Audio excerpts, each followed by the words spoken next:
Dave Filoni, you have done it again.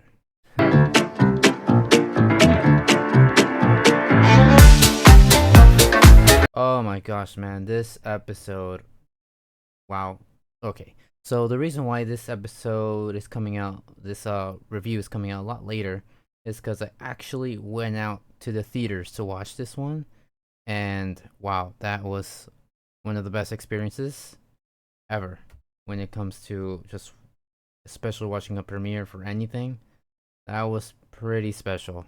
That just going there with the fans, everyone's there just to have a good time. That was awesome. This was definitely a must watch in the theaters if you went.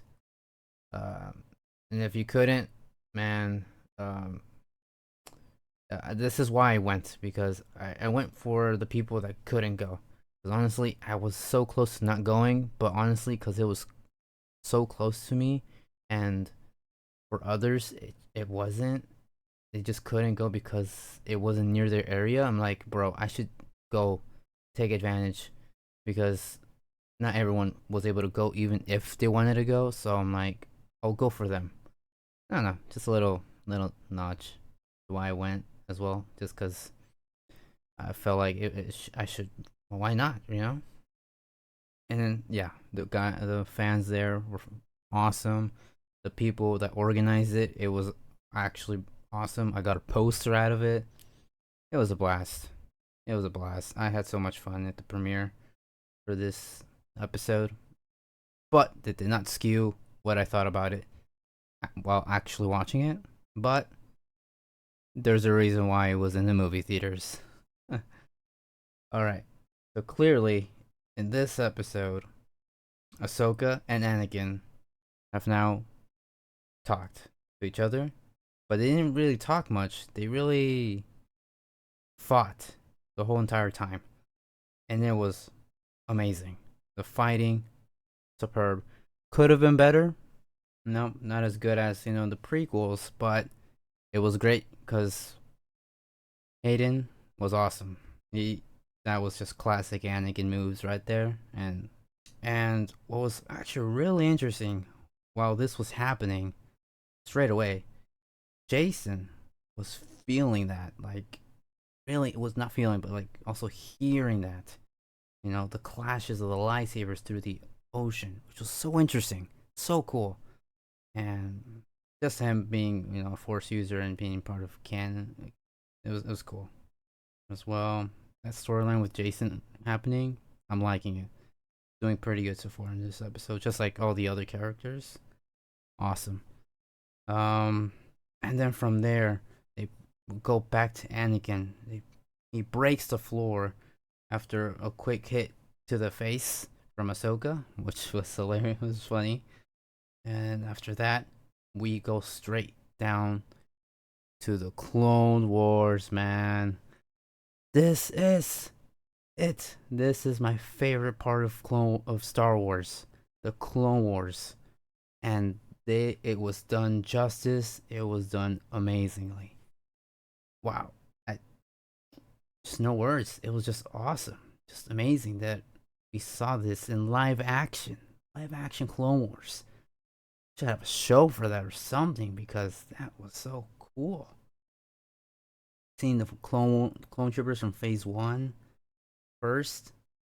Oh my gosh, dude! And then the talk between them within this, which was part of his of not of her um character development. Why she was gray, wearing gray clothes, and then eventually with the white clothes, with the white cloak and everything, because she just didn't feel like there just was the point of why Soka Anakin asked, "Why, you know, do you want to live?" It was really, that was the whole point. And why she was so stoic, too stoic for some, too serious for some, for most. I'm like, why is she like she was before? And you see, right after that, which we'll get into it, she was smiling more. Once she was carried out from the waters, it was awesome. And that's the part where she grew up being a fighter, not much of a peacekeeper. Like, Jedi's had to be like were supposed to be, but because she was in the middle of this war, things were just different for her than even for Anakin initially, you know. And to survive, you must fight. Is what was really her lesson in all this before everything, because that's just how it was that at the time. And if that was just it for her, but clearly there's more to it, you know. That's great, great lesson. And then we see the Siege of Mandalore live action.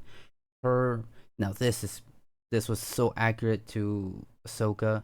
Her flips, spins, lightsaber fights. Oh, dude, this was Ahsoka at peak, you know, Clone Wars Ahsoka. So awesome to recreate that. We got that right, you know. And then the one of my favorite parts, the best part, was Rex showing up in live action. Not only in phase one or phase two, but also the you know version we see like, in the show. And it was awesome. It was everything I wanted to see from Rex live action. He looked perfect. It was awesome. You know. And then one last time we see Anakin going back and forth as Anakin and then Darth Vader. Cool shots from that point of view. And then him coming out from the smoke as Darth Vader again. Oh, dude. Visuals in this episode were amazing with the smoke and just the lightsabers in between. Dude, they've they did this justice, I say.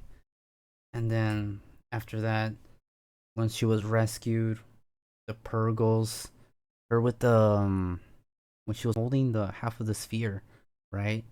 Same powers as from Force from the video game. Shit, why do I keep forgetting his name? But yeah, you know what I mean. And he has the same powers as she has the same powers as her, and Voss as well. Like that was so cool, so cool. And then realizing she needed to go through with the Purgles, her talking to the Purgles was the best. Was just an awe-dropping moment. It's like, wow, like these moments were made for Star Wars, man. And her with the white robes in the end, like finally coming to herself, knowing who she is, and off to the new galaxy, and